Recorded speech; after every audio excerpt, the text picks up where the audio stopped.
dahil batid ng GMA Kapuso Foundation ang kahalagahan ng edukasyon.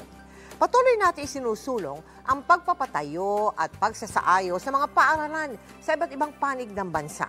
Kaya naman, sa muling paggulong ng ating Kapuso School Development Project, handog natin ang bagong eskwelahan at mga silid-aralan sa mga lugar na sinalanta ng Bagyong Odette.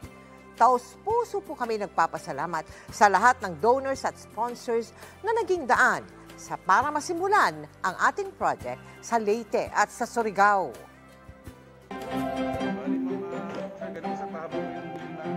Ngayong Hunyo, aarangkada na ulit ang Kapuso School Development Project ng GMA Kapuso Foundation para sa mga eskwelahang sinalanta ng Super Bagyong Odette noong December 2021.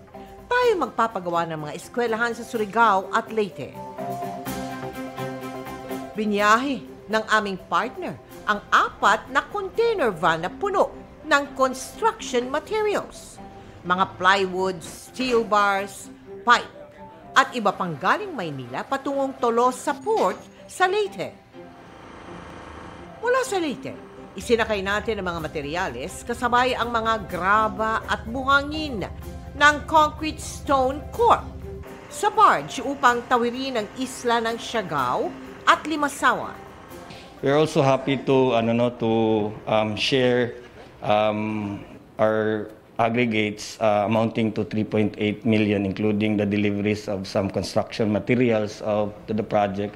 I think this will be a long partnership, because it's in line with the vision and the mission of the company. Naghatid rin ng CEMEX Philippines Foundation ng paunang 700 bag ng simento na ikinarga sa Philippine Navy.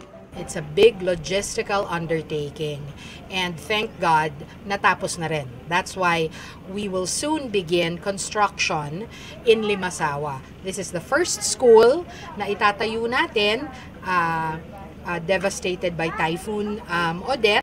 Yung ating classroom will be solid concrete yung ating mga walls, and of course talagang gagamit tayo ng mga standard and quality materials para maging mas resilient yung ating classroom.